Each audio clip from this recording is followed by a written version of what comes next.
Salve, torcedor Cruz Maltino, tô na área de novo com mais um informativo para o canal Detetives Vascaínos. Sinta-se em casa, já vai deixando seu like nesse trabalho, ativando o sininho se quiser ser notificado dos próximos vídeos e se inscrevendo, claro.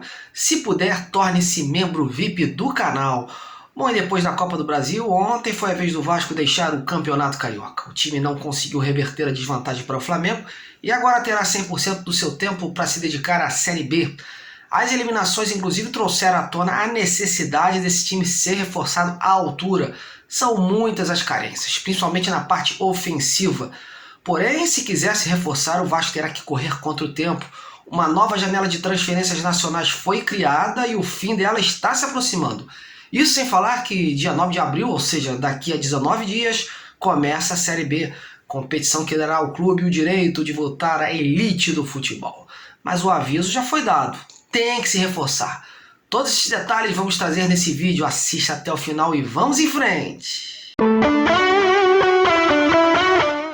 Bom, e o Vasco deu adeus a mais uma competição em 2022. Ontem no Maracanã, apesar de ter começado o jogo com atitude e boa postura, coisa que faltou no último jogo, né? A equipe não conseguiu reverter a desvantagem e foi superada pelo Flamengo por 1-0. A sensação que se deu após essa eliminação é de que se o Vasco não tivesse entrado de forma recuada na última partida, né, e modesta, poderia ter entrado nesse jogo com mais condições de superar o seu adversário. Mas a qualidade técnica dos jogadores do rival falou mais alto nessa hora. Isso traz um gancho da importância do Vasco se qualificar para essa disputa acirrada que terá pela frente.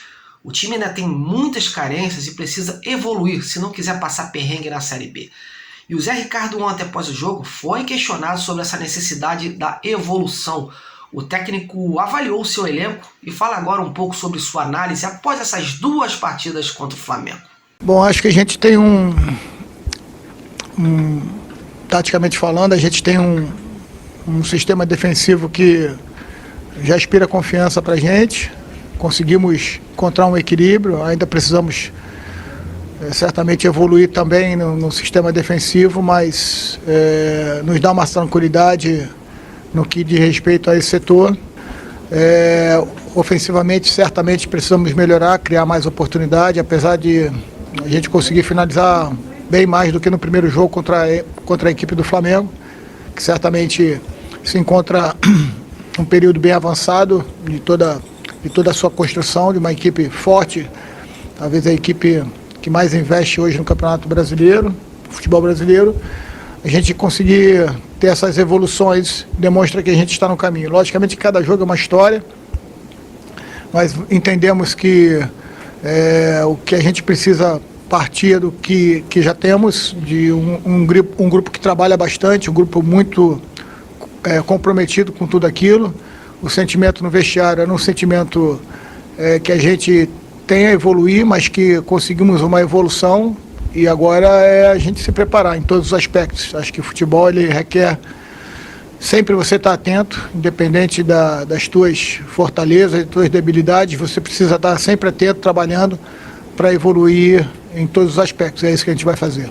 Mas não ficou só nisso não, hein? Zé Ricardo foi perguntado também sobre a Série B que se desenha pela frente como uma competição de alto risco, devido ao fato de grandes equipes estarem presentes. O treinador nos fala agora como o Vasco deve entrar nessa Série B e também qual o comportamento que precisa ser adotado. Confira aí. Bom, sem dúvida nenhuma, a gente tem que entrar como o time grande que somos e pensar na classificação desde o início da competição, primeira partida até a última.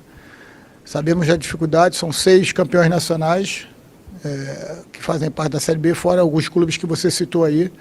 Ainda tem os clubes do interior de São Paulo que sempre fazem trabalhos muito fortes e sempre as surpresas acontecem também. Então, o Vasco tem que encarar todos os jogos como uma verdadeira decisão, ter um nível de comprometimento e um nível de atenção que teve essas duas partidas, porque a exigência ela vai ser muito alta e preparar o espírito de todos os atletas, de todos aqueles que vivem o Vasco, diretores, supervisores, profissionais, para que a gente dê o máximo de suporte aos nossos atletas e aqueles 11 que representarem todo o nosso grupo entendam a responsabilidade e o privilégio que é vestir a camisa do Vasco e ter essa verdadeira missão pela frente. Eu considero isso uma missão para todos nós e eu espero que a partir do primeiro momento, a gente já sabe que vai contar com o apoio da nossa torcida, ela já deu uma demonstração muito forte disso, que aumenta ainda mais a nossa responsabilidade em representar toda essa massa de torcedores vascaínos. Mas independente dessa eliminação, todos os departamentos de futebol já estavam cientes de que o time precisava sim ser reforçado o quanto antes, se quiser disputar a Série A em 2023. Desde o jogo da Juazeirense, o Carlos Brasil vem intensificando suas buscas no mercado, sondando jogadores analisados e oferecidos, porém com a chegada da 777 ao Brasil na semana passada, a coisa mudou um pouquinho de figura, né? Mas é unanimidade em São Januário que os reforços precisam chegar logo, mas reforços que venham a somar e estejam comprometidos com o grande objetivo do Vasco nesse ano, que é subir. A 777, a companhia que pretende adquirir o Vasco, prometeu ajuda nesse sentido. E a grande expectativa dos bastidores é que ainda essa semana tenhamos novidades em relação a novas contratações. Tudo vem sendo alinhado, né? Pois não é só as carências do elenco que obrigam o Vasco a se reforçar de imediato. O clube precisa correr quanto tempo, por conta também da nova exigência da FIFA em relação às janelas de transferência. Sim, a partir desse ano, os períodos de transferência internacional e nacional vão coincidir sobre as mesmas regras e exceções. E devido a essa exigência, a CBF se viu obrigada a criar uma janela dentro do país de transferências para 2022. Lembrando que antes o período de registros de novos atletas limitava-se apenas a transferências internacionais. Em relação às transferências nacionais, os clubes podiam registrar jogadores a qualquer tempo. A limitação se dava no prazo de inscrição para cada torneio. Com base nisso, as janelas de transferências em 2022 serão as seguintes. Primeiro semestre, de 19 de janeiro a 12 de abril.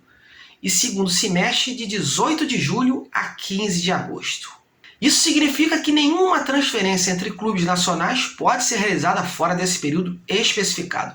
As únicas exceções, conforme já ocorre nas transações internacionais, são aqueles jogadores sem contrato com qualquer clube, né? Ou que tiveram um vínculo rescindido antes do fim dessas janelas. Vale destacar que essa regra se aplica para a saída e chegada de jogadores de clubes da Série A e B. Resumo da ópera, meus amigos. Na prática, os dois períodos de registros de novos atletas, que antes se limitavam às transferências internacionais, agora deverão ser respeitados também para registro de transferências entre clubes brasileiros, sob as mesmas regras e exceções. Portanto, se o Vasco pensa em não decepcionar a sua imensa torcida nesse início de Série B, será obrigado sim a se desdobrar e intensificar sua ida ao mercado para reforçar a equipe. E olha, tem que se reforçar mesmo, para ontem. Além da eliminação da Copa do Brasil diante de um time de Série D, no Campeonato Carioca, em clássicos, né, o Vasco decepcionou legal. Foram 5 jogos e nenhuma vitória. Assim fica difícil, né?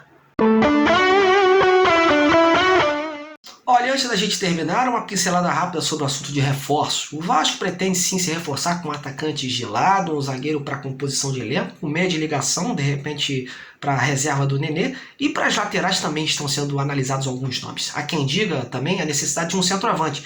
Eu particularmente acho também que precisa chegar mais um nome para essa função, pois a Série B é longa e muitos são os casos de cartões e contusões. E se você não tem um reserva à altura, vai padecer nessa competição. Por conta disso, muitas especulações começaram a aparecer por aí, como do Allan Kardec, do Daverson, que não vai continuar no Palmeiras, mas por hora especulações mesmo. Aliás, sobre o Daverson, o empresário dele, que inclusive é português, não tem um perfil muito de falar sobre o futuro de seus jogadores. Ele deixou isso claro ontem para um colega de imprensa e ano passado, quando busquei algumas informações com ele sobre o próprio atacante, ele também não me retornava os questionamentos.